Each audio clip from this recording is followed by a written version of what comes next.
Ay mayong udto mga pre. Diara ko nananggi mi sa kauban sa kuwang mga anak. Ay akong bata. 10 anyos pa lang ni siya, may nakay mudag sanggi ug mais oh. Mo ni ako ang anak nga laki nga kamugwangan mga pre. Mo ni siya ni abag-abag kanako og panginabuhi aning bukid. Nga naay kong anak usa ka manghuran mga pre, nagsanggi pug mais, 6 anyos pa lang na siya pre. Na ako ni ditabang po ni siya na kog pananggi mga pre. Kana kaning bata mga pre kaning puwa og sanina. Ano? Kana siya oh. Nagsanggi po na siya og mais, 6 anyos pa lang na siya. Ngan mutabang na nako og panginabuhi aning bukid. Tabang og harvest sa mais. Kini bata mao gini pinakagugihan gid nga kong anak.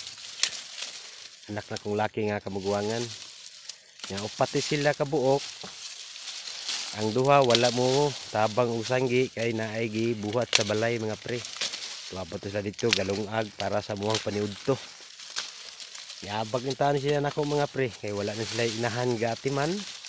Ibiyaan na sila sa inahan. Upat na sila kabuok akong mga anak nga gibiyaan sa inahan, wala na pagkabana. Mao ni sila akong mga anak mga pre. Nga masa ako nagsanggi sa midire. O ni among sanggi nga mais, wa pagimi katunga, putin pagkadakuha mga pre. Ugi lang gid taon ta dong. Nga ikaugma, eskwela na sa kaugma.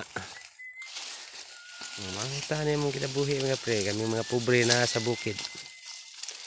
Nagdagko lang ni mga bata, way inahan nagalima. Way na inahan ng matuto. Baliwala rin sila sa inahan mga pre. Wala sila, kuha na silang inahan. Wala na sila kaluya silang inahan. Kay kung ikaluyan pa ni sila mga pre, di ni sila biyaan. Bata pa kayo.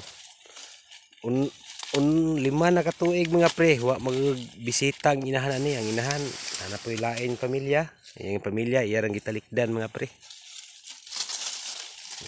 Ito ang kaya akong mga bata mga pre, gagmay pa kayo pero ako silang gi-practice sa trabaho sa bukid mga pre, kay nindot gud praktison ng mga bata nga gagmay pa pre nga makamao na sila sa trabaho. Kay kung madagko na sila nga dili way kamuas trabaho mga pre, ang samputan nila kung wala sila ginikanan o wala sila kanang makuton ng trabaho, mga buhat o mga bati nga pamaagi mga pre. Kasama ng mga bata rong uban nga wala gipabiyaan sa mga ginikanan nga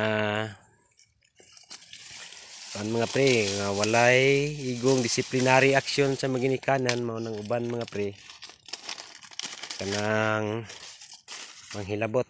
Pero dili ko gusto sa kong mga anak mga pre, kay ako silang gipangga og pag-ayo. Ako silang gitrini sa trabaho sa kalisod. Ako silang gitrini muhang gitimbayungan sa kalisod. Man o karuhay sa mong kinabuhi. Ako silang guide og sa tarong nga dalan parang ikadagko nila nga naa sila makatunang trabaho. Or maura to mga pre og daghan kayong salamat kay maghuman sa misanggi ron maghakot na pod mi sa amuang mais sinanggi mga pre. Sige mga to karon mga pre og daghang salamat.